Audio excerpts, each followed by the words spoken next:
Hello and welcome to the first ever Happy Little Futures podcast. For those of you that haven't read my blog or been on my Instagram pages, my name is Lucy. I am a mum of 3 under 5, and I'm living in Birmingham in the UK. Currently trying to get myself and my family on track with some mindfulness. We have 3 kids, me and my husband, and they are a 4.5-year-old girl who will be referred to as Little Miss, a 3-year-old boy who I'll refer to as Little Man, and a 14-month-old girl who I will refer to as Littlest Miss. And we also have a dog who you may or may not hear in the background, as every time I try to do anything like be on the phone or talk to a child, she likes to move around and scratch the floor to make her bed. But she is amazing and crazy and keeps us on our toes and adds to the fun and madness of our household.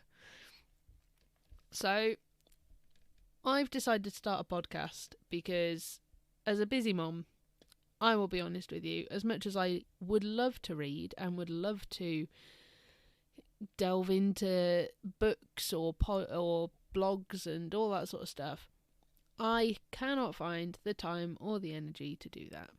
By the time it gets to the point in the day where I could be doing that, my brain is completely frazzled and I can barely stay awake to watch a TV program.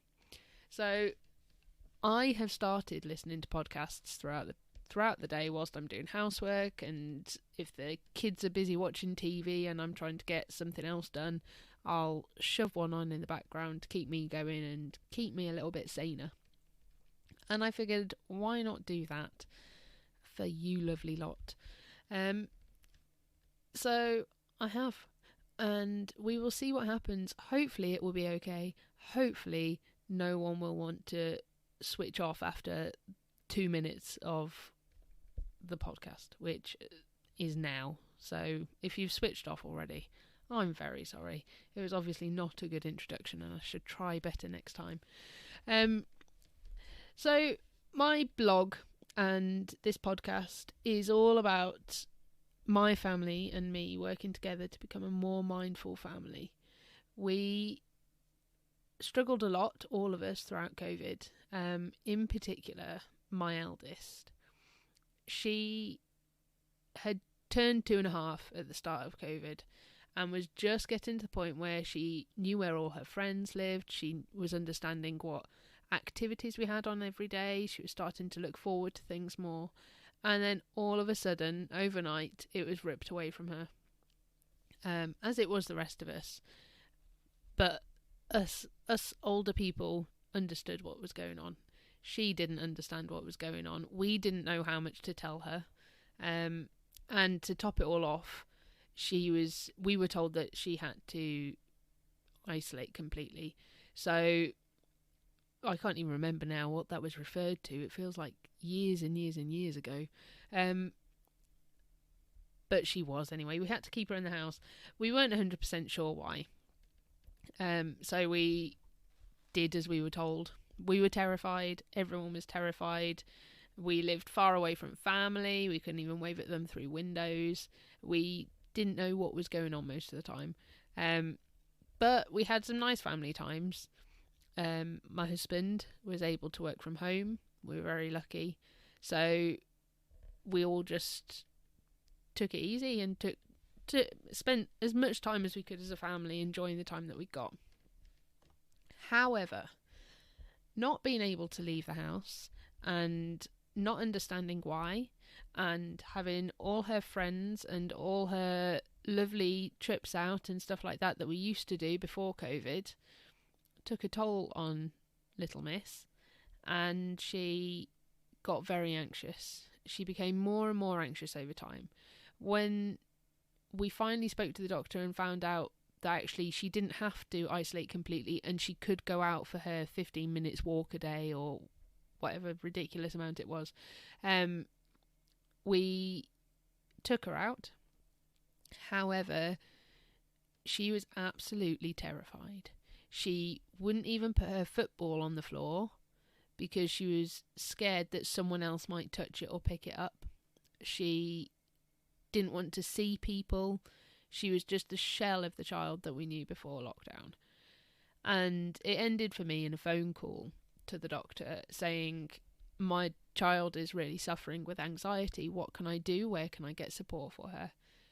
And the doctor responded to me with, children of this age do not suffer from anxiety. So there isn't anything you can do because it's not a thing. Which was a little bit of a shock, because surely most children were suffering from some form of mental health problem at that point. Or if nothing else, sort of a lot of loneliness and stuff like that you would imagine a lot of children were suffering from, just like us adults were.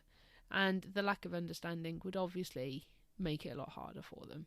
I mean, granted, 2.5 is a little bit young compared to the older school children, but it was still an issue. So it was a big thing for me. Plus, there's such thing as separation anxiety in babies. So why children at 2.5 don't suffer from anxiety when a month-old can be referred to as having separation anxiety? I don't know. But I digress. So anyway, I had dabbled a lot previously in mindfulness. And I figured that actually maybe it was something that I needed to do with Little Miss. Little man was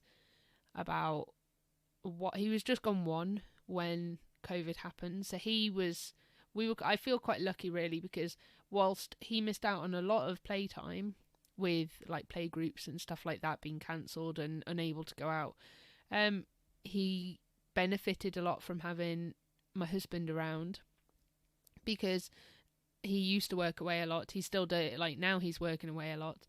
And Little Miss never had that time with him. So he benefited in other ways and didn't have the understanding that he had lost social interaction like Little Miss did.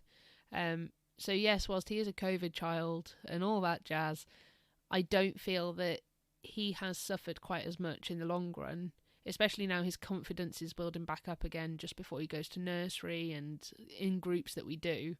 I feel like it hasn't impacted him quite as much as it has done Little Miss. I say a lot. I've discovered this whilst doing this podcast. That's fun, isn't it? And there I go again. So that's something we'll work on over time. Anyway, I started trying to figure out how I could incorporate a bit of mindfulness. What sort of things could benefit a 2.5-year-old and help her to regulate her feelings, to regulate how she was feeling and manage with the anxiety of day-to-day life. So I've been working on that sort of in the background for a couple of years. However, last year was a big year for us. We moved from Yorkshire, where we used to live, down to Birmingham. We had Littlest Miss. We fought for ages to try and buy a house. We were living with my parents, so all their toys and a lot of the stuff that they loved was packed away in boxes for 6 months. And there was a lot of extra anxiety. I suffered a lot mentally from the unknown and not having things out of our control as far as buying a house and finding a house in crazy COVID house buying times went. So, and I'm sure there will be a lot to say on that at a later date, but for now, the upshot of it was, come December last year, I decided that something needed to change. I had been toying with ideas of redesigning my business, which I have a little crochet business, which is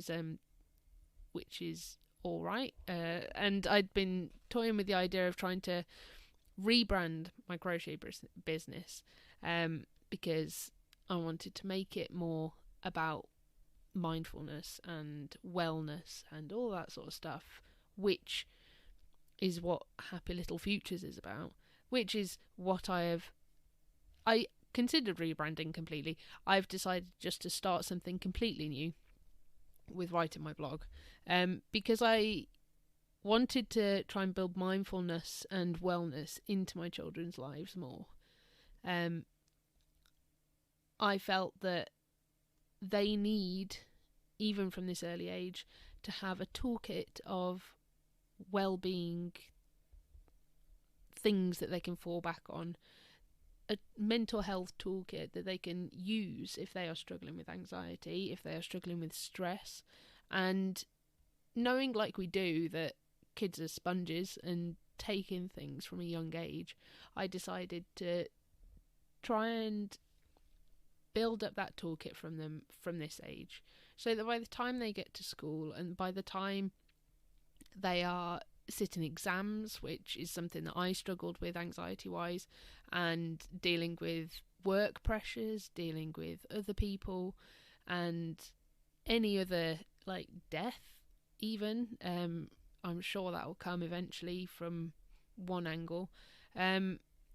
I decided that they needed that toolkit to fall back on, and that you can't start young enough building up this essential set of skills to fall back on in bad times, in hard times, when you just need to reset yourself.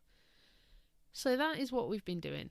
I have been writing the blog about some of the little things that we've been doing. I have been trying to implement different techniques. I started off by doing a 2-minute meditation in the morning with them, which was okay and worked for a while, but then it really did not suit Little Miss. She is much more active in her mindfulness techniques that she responds well to, whereas Little Man is very, very much into the deep breaths and sitting for 2 minutes and just closing his eyes, which is super cute, and doing a bit of meditation.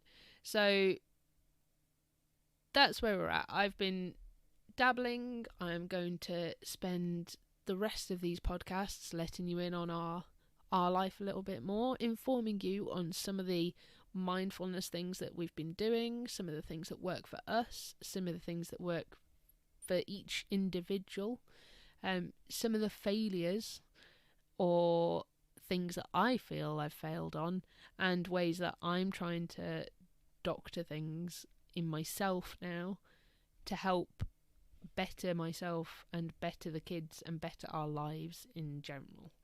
And I am sure there will also be something on self-compassion, because I have realised that, like most parents, I don't have a lot of that when it comes to problems with my kids. So I say problems with my kids, problems where I feel that I could do something better for to better myself for them, or I get angry and frustrated with myself because I'm not quite doing things in the way that they could be done. So everything is a learning curve. We have learned a lot already in 6 months about what works for us and the different things that actually help and don't help us throughout this time. So this is me about to sign off for my first podcast, and really hoping that I've not put you off listening to any more when I get round to making more, which hopefully won't be too long. But I mean, I've got 3 kids under 5 and a dog. Like, as much as I want to try and make this a regular thing, I'm not going to start beating myself up because I've missed a week. So I will put them up as regularly as I possibly can, and I look forward to getting to know some of you guys just as much as you'll get to know me. So thank you if you've made it this far. Congratulations, and I will speak to you next time.